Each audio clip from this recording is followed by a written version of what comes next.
Hello everyone, welcome to aspirant pyres classes. और आज हम लोग फिर से स्पीडी रिवाइज योरसेल्फ का अगला पार्ट लेकर के आए हैं, जो आपके आगामी प्रतियोगी परीक्षाओं के लिए काफ़ी लाभदायक होगा। तो बिना वक्त गंवाए हम पहला प्रश्न देखते हैं। और पहला प्रश्न है कि मैं राज्य हूँ किसने कहा था। तो ये कहा था दोस्तों लुईस चौदहवीं ने। अगला सवाल है कि इलेक्ट्रॉन की खोज किसने की थी। तो इलेक्ट्रॉन की खोज दोस्तों इलेक्ट्रॉन की खोज किसने की थी। तो जे थॉमसन ने। अगला सवाल है बिहार का गांधी किसे कहा जाता है। तो बिहार का गांधी जो है दोस्तों डॉक्टर राजेंद्र प्रसाद को कहा जाता है। विटामिन ई का रासायनिक नाम क्या है। तो वो है टेकोफेरॉल। किस देश में पहली बार साम्यवादी सरकार की स्थापना की गई थी। तो सबसे पहले रसिया में की गई थी। आधुनिक भारत का मीरा किसे कहा जाता है। आधुनिक भारत का मीरा किसे कहा जाता है दोस्तों। तो ये कहा जाता है महादेवी वर्मा को। अगला सवाल देखते हैं। रक्त का शुद्धिकरण कौन करता है। तो रक्त का शुद्धिकरण दोस्तों किडनी करता है। ओंग जनजाति कहाँ पर निवास करती है। तो ये निवास करती है अंडमान द्वीप पर। प्रोटॉन की खोज किसने किया था।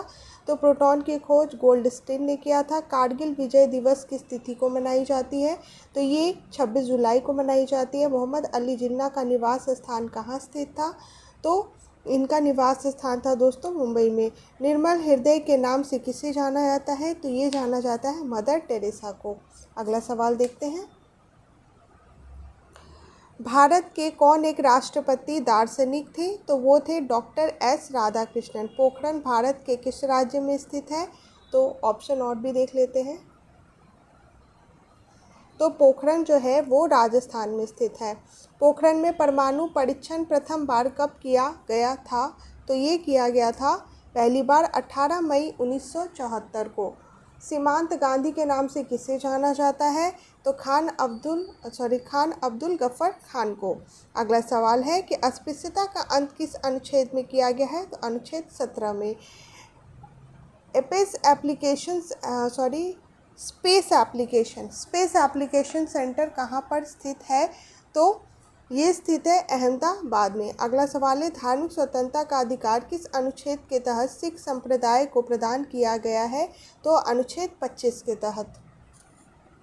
अगला सवाल देखते हैं। लेडी विद लैम्प के नाम से किन्हें जाना जाता है। तो लेडी विद लैम्प के नाम से फ्लोरेंस नाइटिंगेल को जाना जाता है। लाइटर में कौन सी गैस भरी जाती है। तो लाइटर में ब्यूटेन गैस भरी जाती है दोस्तों। न्यूट्रॉन की खोज किसने की थी। तो न्यूट्रॉन की खोज जेम्स चैडविक ने की थी। वर्जिन एयरलाइंस किस देश की विमान सेवा है। तो ये है ब्रिटेन की। अगला सवाल है टू बी और नॉट टू बी पुस्तक के लेखक कौन है। तो इसके लेखक है रेयन नॉर्थ। ईरान एवं इराक के बीच युद्ध कब प्रारंभ हुआ। तो ये प्रारंभ हुआ था 1980 को। मयूर सिंहासन को किसने बनवाया था। तो मयूर सिंहासन को बनवाया था शाहजहां ने। शहीद ए आजम के नाम से किन्हें जाना जाता है। तो ये जाना जाता है सरदार भगत सिंह को। कायदे आजम के नाम से किन्हें जाना जाता है। तो ऑप्शन देख लेते हैं। कायदे आजम के नाम से हम लोग मोहम्मद अली जिन्ना को जानते हैं। अगला सवाल है स्काउट एवं गाइड के जनक किसे माना जाता है। तो ये माना जाता है बेडन एवं पॉवेल को। डायनामाइट के आविष्कारक कौन थे। तो डायनामाइट के आविष्कारक हैं दोस्तों अल्फ्रेड नोबेल। राष्ट्रीय रसदार फल अनुसंधान केंद्र कहाँ पर स्थित है। तो ये है नागपुर। भारत के नेपोलियन किसे कहा जाता है। तो भारत का नेपोलियन जो है वो समुद्रगुप्त को कहा जाता है। बच्चा मनुष्य का पिता होता है। यह कथन किसका है। तो यह कथन है किसका विलियम वर्ड्सवर्थ का। This struggle is my life किसकी है किताब। तो ये है दोस्तों नेल्सन मंडेला की। रेडियम की खोज किसने की। तो रेडियम की खोज किसने की मैडम क्यूरी ने। एक्स किरण की खोज किसने की।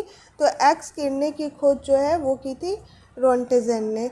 अगला सवाल है स्वतंत्रता पूर्व भारतीय राष्ट्रीय कांग्रेस के विभाजन कब हुआ था।